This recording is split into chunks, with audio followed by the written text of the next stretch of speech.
thank you, Bodan and Roman, for making the time. Bodan and Roman from Crypto Lions. This is EOS Summit 2019.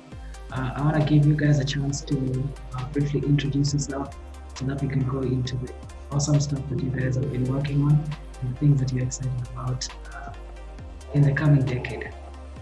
Right. Well, thank you for putting this together, Daniel. Bogdan and I have been friends for more than 10 years now. We did like Bitcoin stuff all the way back in 2013, and when we heard about EOS, like it really got our attention. We both found a way to leave our jobs so we could focus on EOS.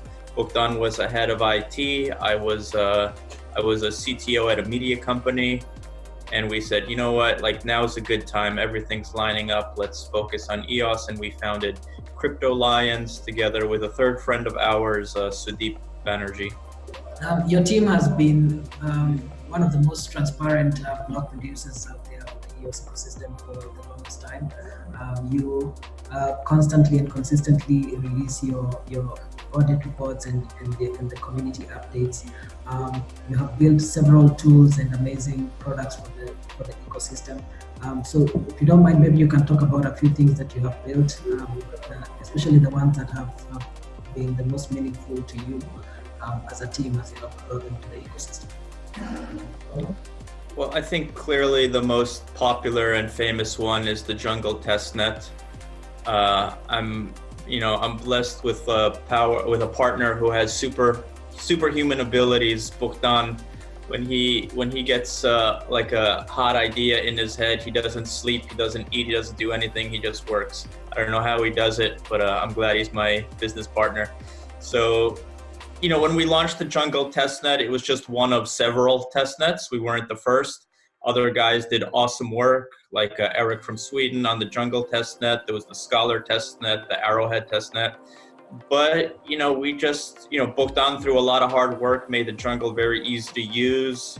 Other people just kind of gave the Jungle a lot of time and attention, and sort of the fact that a community formed around it, like brought out the best in us. We needed to live up to the expectations, and it's been just an awesome place. There have been a few like milestones along the way, like important things that happened in the Jungle, like the discovery of critical errors. Like the Jungle crashed so many times in so many ways, some of them kind of funny, like when fake block producers took over and we needed to fork the Jungle. And we also used it to demonstrate a maximum transactions per second. It was almost 10,000 transactions per second. That was testing done in the Jungle, and it continues to be a great place. And it's part of the magic of delegated proof of stake, because no one's getting paid for being in the Jungle. Maybe indirectly, like we're sure some people vote for us because of the work we do with the Jungle, so we get paid indirectly for it, and we're not the only ones. There are a lot of other teams that have never gotten paid that do a lot of work in the Jungle. EOS USA, EOS Metal, those guys deserve a lot of credit because they've been giving the time without ever getting rewarded for it. They just use it to learn, I guess, and to support others, support the ecosystem. So that's Jungle. The other bit of work is Simple Assets, and that's an NFT standard that has some traction, like there are games developing with it. Prospectors did their pre-sale. Prospectors was the #1 game on DApp Radar for months. So it's like the most detailed blockchain game out there.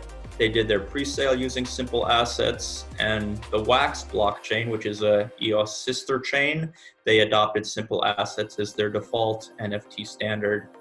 And that's probably our second project. And our third one, we want to announce with you, so it'll be an exclusive for EOS Summit. The third big project, which we think is going to be a big deal, is called Prometheus, and we can talk about that later.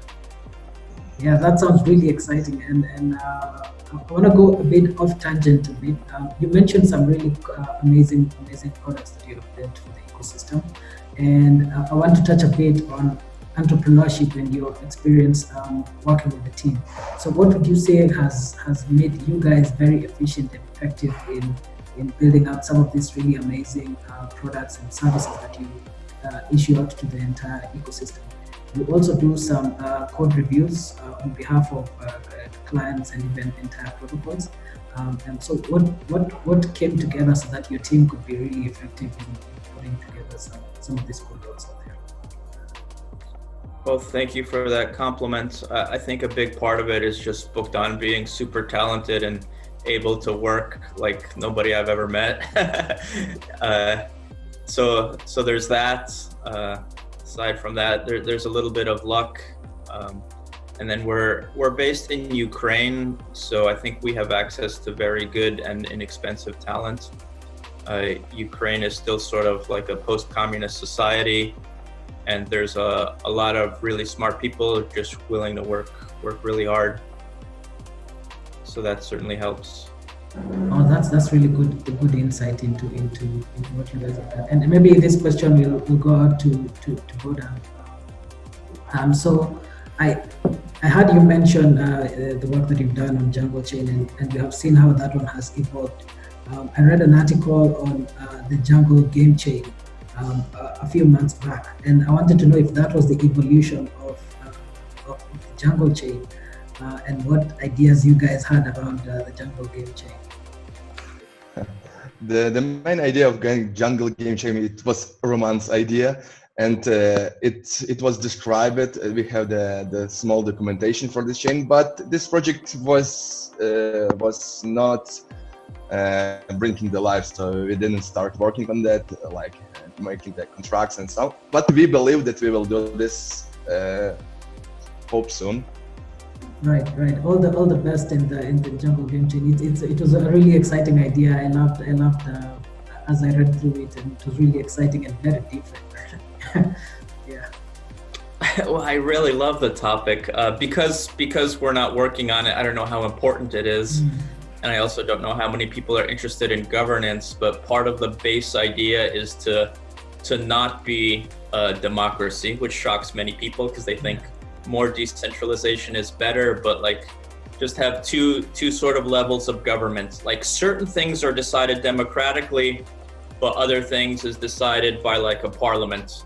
And you can have different, like key people are members of that parliament and they have their own rules, and they do a lot of the sort of, they do a lot of the governance that normal people are too busy for, because it takes a lot of work to know what the issues of the day are. Like I'm sure you have a ton of work to prepare for these interviews and prepare for the summit. It's not easy.